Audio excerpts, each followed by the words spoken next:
Hello viewers, welcome to my channel. Today we will talk about the toughest part of occupational English test, OET writing. Now the best way to prepare for OET is to go on the official website of OET, oet.com, and then look for the sub part that you're preparing for. If you're preparing for writing, then go to writing OET, and the best way to prepare for it is just going to the source. So as you can see here, let's prepare for OET writing.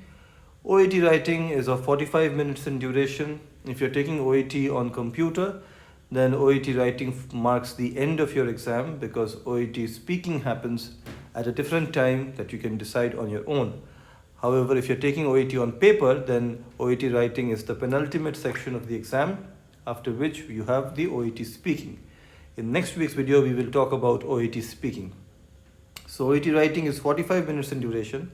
You have to write a formal letter which is profession specific. Now occupational English test itself is designed solely for healthcare professions, but there are several healthcare professions like nursing, doctor, occupational therapist, dietitian, etc. So for each profession you need to learn a specific type of a letter. So a doctor's letter will not be the same as the letter that a nurse is likely to encounter.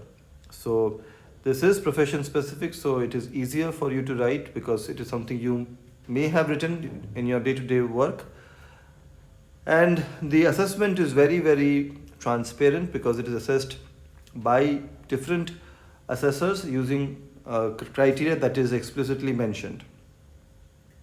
Now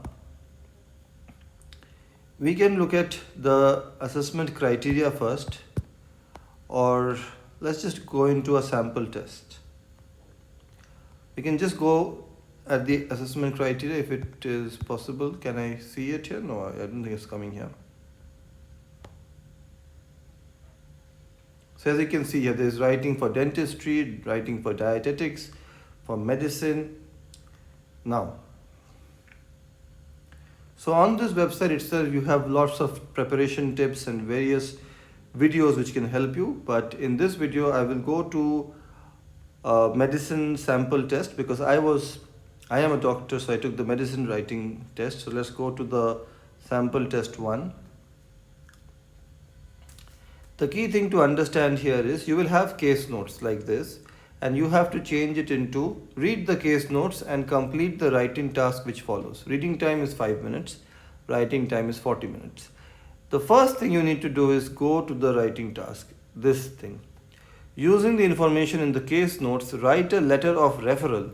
So you have to write a letter of referral for further investigation and definitive diagnosis to the gastroenterologist Dr. Jason Roberts at Newtown Hospital, 111 High Street, Newtown. So you get very important information in this one line.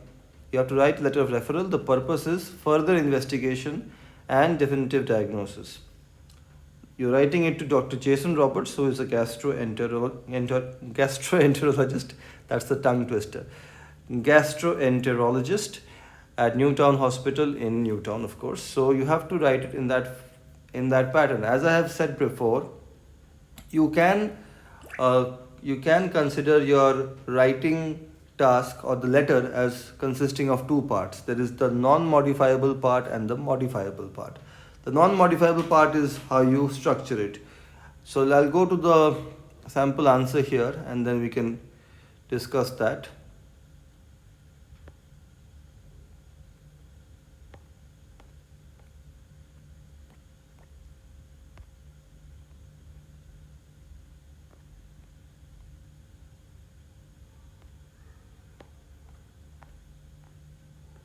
Yes, so this is the sample answer.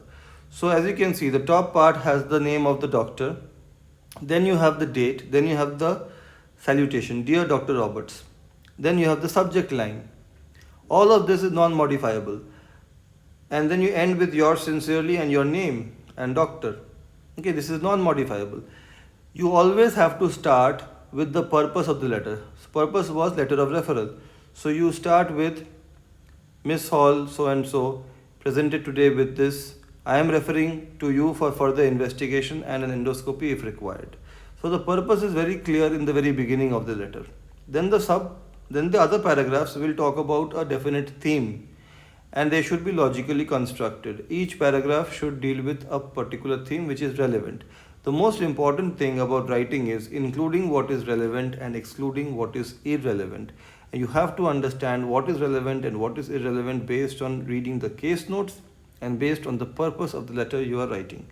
If you're writing it to a doctor, then you would know what is relevant information and what is irrelevant information. And it's also important to create sentences which are as concise as possible, because the word limit needs to be adhered to.